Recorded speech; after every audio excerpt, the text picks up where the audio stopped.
Thank you very much, and Assalamu alaikum and good afternoon, everyone.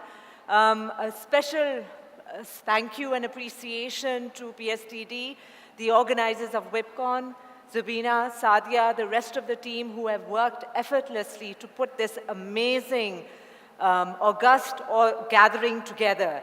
And it's a fabulous festival. It is not a conference, it's a festival celebrating how men and women together can rise and really make a difference. And I think that is the focus of what the Rising is all about.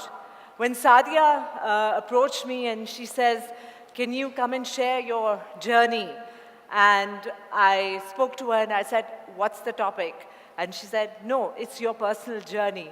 I said, I'm not good with that because I prefer to be in front of a presentation or a board meeting, and I'm comfortable with talking about technical material, but I've never really thought about what is it that has allowed me to reach where I am. Because in my mind, I have so much more to do, I have so much more to learn, and I have so much more to give back. So this is not the end, it's just a journey that is another step towards perhaps giving back more. And I am truly grateful for this opportunity. So with that challenge, I put a few thoughts together, and I hope some of you, or most of you, will walk away with some thoughts to ponder upon, and perhaps we can grow together and collaborate together as we move. So in keeping with the entire theme and the essence behind why this session has been put together, and how you incredible ladies and gentlemen who are sitting, from the young to the more seasoned and experienced professionals, and how you have all given back in your capacities. My favorite, this particular quotation defines why we're here today. And all of the incredible speakers who have come before me, all of the incredible people who have shared their experiences, who continue to give back more right now, are talking about that collaboration. They're talking about how we, men and women, have to build this nation together. And that is how it is, that is the focus that we must maintain at this point in time, because you cannot do it alone. And that is the main critical driving force of where I am today. The collaboration of the ecosystem, which has allowed me to deliver not only excellence, but also hopefully learn from all those who have contributed in my success. So, when we talk about it in this world of technology, in this world of speed and agility and chaos and mayhem, and you say, okay, those who go fast, who run fast, are the ones who succeed. But I say, those who work together, slow down for those who are trying to catch up, are the ones who are going to go far. Because you cannot do this alone. You have to build each other, through the uniqueness, through celebrating each other's diversity. There's a lot of discussion and discourse on diversity and inclusion these days. It is a strategic priority for organizations world over. Why? Because we have forgotten to be tolerant. We have forgotten to be compassionate. We have forgotten to know how to be human in this world of technology. And to be human means to walk together, to grow together, and that is the power of collaboration. So when I talk about the journey that I have taken, I would like to also start that my own journey is a result of the amazing nurturing and the platform from where my value system, my personality, my thought process was developed and how it evolved. And it is intrinsically linked to the Abacus journey. And I will weave that into how my own journey has evolved as a leader who has yet a lot of distance to go, but hopefully has contributed immensely to each and every person that I have connected with. But this journey of Abacus is something which has allowed me to demonstrate, and sometimes I've surprised myself as well, that I could deliver at the level that I am, at the boards that I sit on, even including our own organization, the people I connect with, the teams that allow me to be successful. But as I said, it begins from the home. I'm incredibly honored and grateful and privileged that my upbringing through my parents was so solid, which was driven by a very powerful set of values, of understanding what you need to do to nurture the soul and your personality, to give back much more. And it is not about being selfish, it is about being selfless. And that journey, and through their wisdom and through their support, connected me with another home, which has also incredibly affected and influenced positively how I have evolved as an individual and as a leader as well. And through my in-laws, through my husband, who is my greatest partner at this point in time, I think that is the power of collaboration. Some of the speakers before me talked about the value set. The value set starts in the home, but you take it wherever you go. Once you step out of that house, in your school, your colleges, your universities, your workplace, you become a definition of what those values stand. And then you have to stand out on your own and deliver. So when I started with the Abacus journey, and a bit about where it all started, So the collaboration is interwoven in the success story of Abacus, because the dream may have begun in 1987 in terms of when Abacus started its doors. But for me, I saw this growing in my own house. I saw the effort and the hard work and the commitment and the dedication towards making things happen. I saw the partnership in my parents to make something happen between balancing, building something like Abacus and the 5 children that they had. And with that journey, I saw that excellence was being delivered. Now, as we grow, and that's where I come in, and some of you may know, we were formerly PricewaterhouseCoopers and Coopers Lybrand, becoming part of, I think this is stripping, this is not, okay. That is where I step in. And I had the good fortune to do an internship with Abacus, which was PricewaterhouseCoopers, and back in 1994. I had just finished my bachelor's. I had not started LUMS. I had applied for it, and I was waiting for their decision, whether I had been accepted or not. And I got an opportunity to do an internship with Abacus. There was this, I believe, an event that was planned in collaboration with the European Union Commission. And it was a trade show that took place in 1994 in Lahore.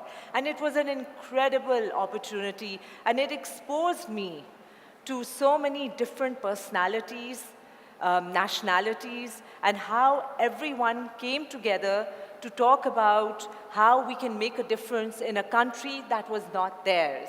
And that intrinsically connected with my own upbringing in the Middle East, where in the international schools that my primary and secondary schooling was, I had the good fortune to be exposed to 64 nationalities. So that got me thinking that at the end of the day, at the heart of how we collaborate and how we succeeded was how, as humans, we connect, and how, as humans, we give back and nurture to each other.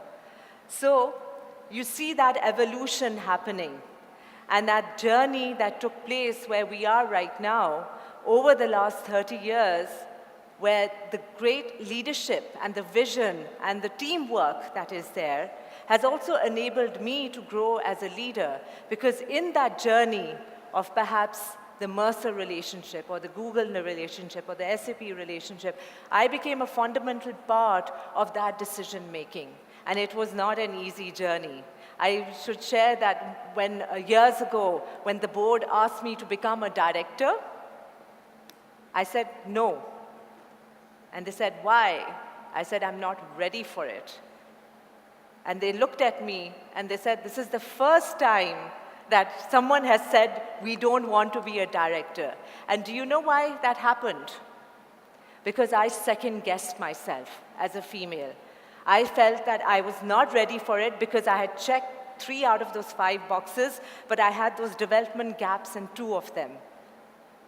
As opposed to a man, he would have had the confidence or perhaps the, I won't say arrogance, but overconfidence of saying that, no, I can do this. It's 60%. The rest of the 40% is the responsibility of the organization. However, the board didn't take no for an answer, for which I am truly grateful, and they had the confidence in me. And they're the ones who allowed me to then start delivering. And I surprised myself. And I found out people know me better than I do myself. So as the journey continued through our commitment of our transformation, one of the things that became very close to my heart as a women leader was the diversity and inclusion. And that is something that I've been specifically working towards within our organization, and also partnering with organizations where I represent as a board member of giving back for women empowerment, like Kashf Foundation or Kaarvan Crafts, as well, and also education through LUMS.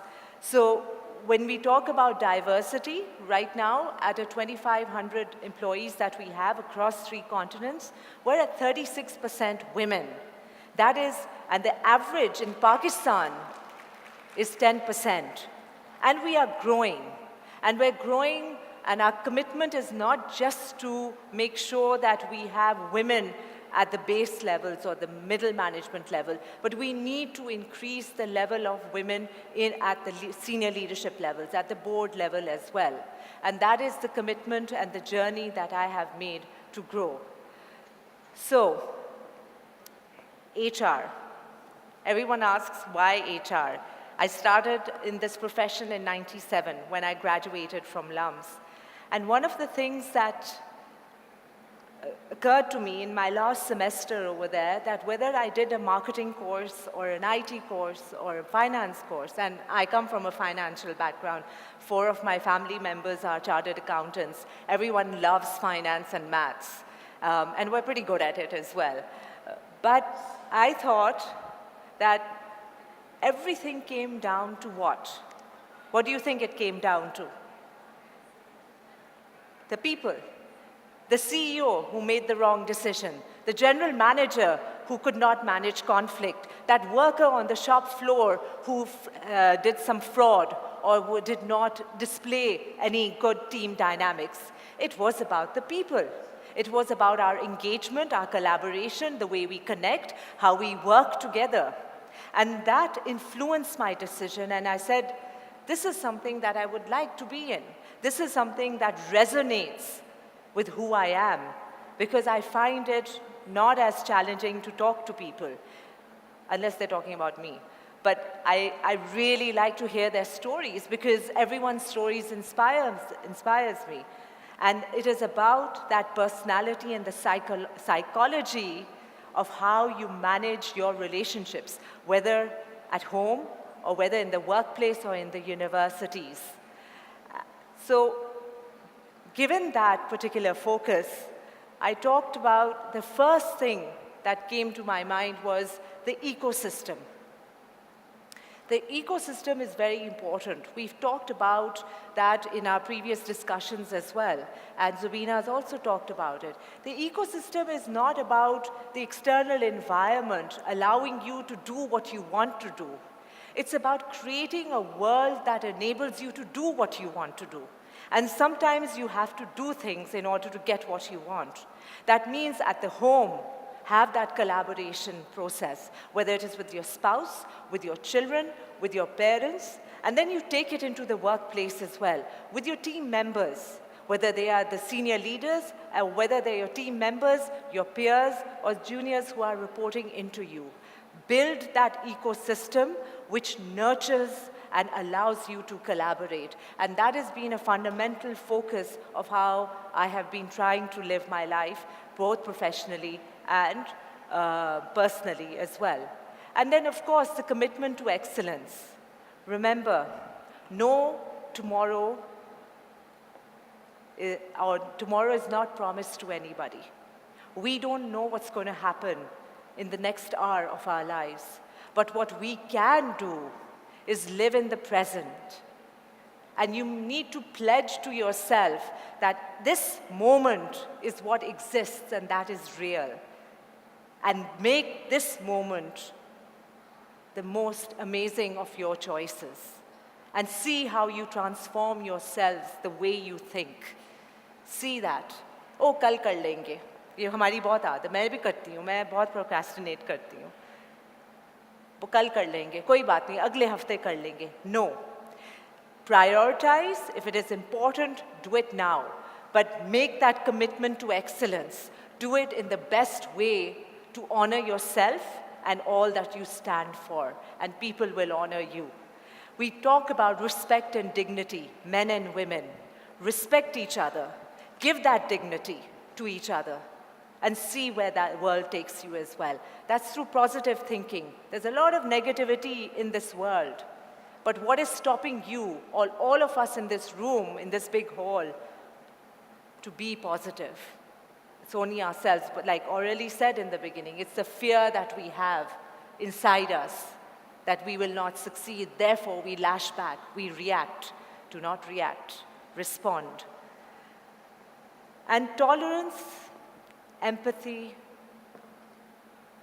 compassion is something that I have learned through the journey that I have made and through the incredible people I have made that journey with in my personal life and in my professional life. And have that faith that every day is a new day and you can make a difference. So when we talk about the challenges, it was challenging. It wasn't easy. I started my career as a consultant. 2 years into my career, I got married. That was obviously, it's always a life-transforming event that happens. Moved to Karachi, a new city, met incredible people there, and actually my professional development just skyrocketed. And I think it was the most amazing experience that I have. But it was a journey that I had to make, and I struggled because at that time we didn't have a significant presence in HR in Karachi, and we were just an audit firm over there. This was, I'm talking about 1999. And then how to go into the market and make new, and people didn't know me in Karachi. People knew me in Lahore, but they didn't know me in Karachi. To make new connections, to build that credibility, it's not easy. But the only way to do it is to believe in yourself through hard work and know what you're talking about. That is extremely critical. There is no one answer. But remember, if you want something, if you want to go far, you need to invest, sacrifice, and do it for the long haul. Learn to prioritize. I've also learned that through my journey, that, oh, is it work? I think a lot of us, or especially the females, struggle. Is it work or is it the family? And how do I balance my career? What if I have to say no to that presentation because someone at home needs me, whoever that person is? It's not an easy decision, and I've made it. And I've had arguments at home about it as well. But you know what? If you know your priorities, if you know that it is about, at the end of the day, at the end of your life, or wherever that may take you, who do you want with you at that point in time? You choose, and then you take the decision. Because there will always be something to do. But family, I believe, is the fundamental nucleus of how we evolve as human beings. But take them along, make them understand. And you have to sacrifice, you have to balance. I've done that. I've said no at the last minute for presentations. And people have been exceptionally supportive and understanding. And I was surprised at times. But I've had to say no because my child was not well, or there was a crisis at home. Not always, but there have been times. It's not an easy step to make, but build that ecosystem at work as well. And then you need that jolt. We all have those jolts. I won't go into the jolts that I had in my personal life, but remember those jolts in our lives, those failures in our lives, the mistakes that we make come for a reason. They are there to make you stronger, to discover yourself, and to discover who is truly there for you. And I've discovered that through my journey of at least my work experience of over 20 years. Find out through that. But believe me, the next day when you get up in the morning, have faith in God and bring those positive thoughts to your mind and step by step rebuild yourself, but as a better person. And that I hope I am still trying to do and I will achieve. So, no shortcuts. It's a lot of hard work. I am very grateful, and already talked about gratitude. I am so grateful every step of the way. And standing here, I am grateful. And I hope all of you will learn from the messages that I give. So when we talk about women, some of the things that I have gone through as well, it's been interesting that in the later part of my career, men have been very supportive, because maybe it was the credibility and the research and the preparedness I brought to the table. I've seen that. I've seen the presence of women on some of the boards that I sit in, or some of the boards that I have been asked to be advisor in. You know what's missing? We are too conscious, self-conscious about ourselves, and we don't prepare, by and large. I'm just making a generalization here. Prepare before you go into that meeting. Understand the dynamics. Go into that meeting, and I learned that as well. I went into the meeting as a professional, not as a female. And then speak your mind when you have something of value to add. Don't, even if you've gone silent throughout the meeting, doesn't matter. Have you learned? Just observe, listen, and then talk. It is wiser that way. And that has happened to me. But you do feel, sometimes when you're sitting there and you're like, oh, I'm not saying anything, they probably think I'm foolish and dumb. It's okay. It's better to think about it, to be prepared, and then demonstrate, rather than just speaking out and then completely have your credibility shot, and they will not listen to you next time. So build your own credibility, your own brand. That is in your hands. Because it's not a even playing field. But one thing I will say is the men have been more supportive, or sometimes equally supportive as some of the women that I've worked with and have the privilege to work with as well. So there are men out there who are very positive, who want to collaborate with you to grow. Plus, don't get emotional. हम सब हो जाते हैं, oh my God, ये इसने ऐसे क्यों कह दिया? अच्छा, मैं female हूँ, so इसलिए उन्होंने ये कहा होगा. Have you noticed what you said to that person? Have you even engaged and say, oh, maybe you've reacted and said something because he's a man? Have you done that? Think about it. Reflect on that. Try to disconnect from your emotions when you are in a professional setting. And it's not easy. I remember the first time I got a shouting, not a shouting, but some negative feedback or positive criticism right in the first year of when and I still remember that day. The director at that time, we had to put a presentation together. There were two of us, and I was a consultant 1 year into the work experience. And he said, okay, you have to make this presentation, but I will present. And I said, okay, fine. So we worked all night, and this is where you didn't have emails at every office, and not everyone had a computer, and the printer always gave up on you, always.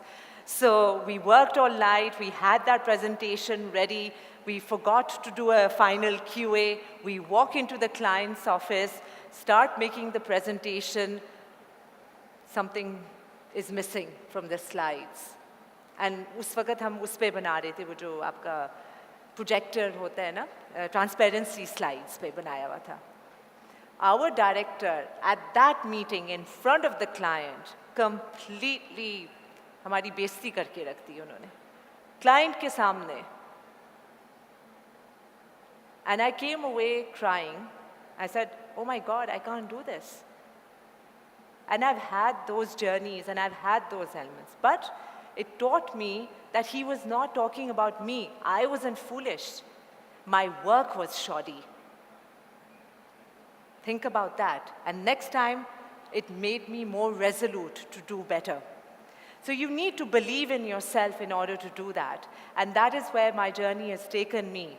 That I have, at every step of the way, believed in the fact that I can do this.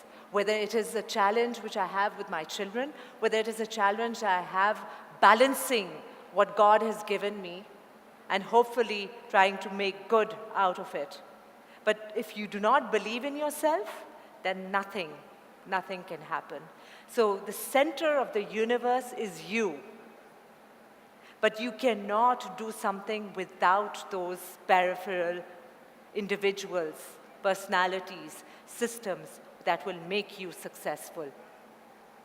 And always reach out for help. I'm constantly doing that. I learned that I cannot do this on my own. There is no way. My health suffered, and I became very irritable as well. And my husband was obviously not too pleased with my irritability.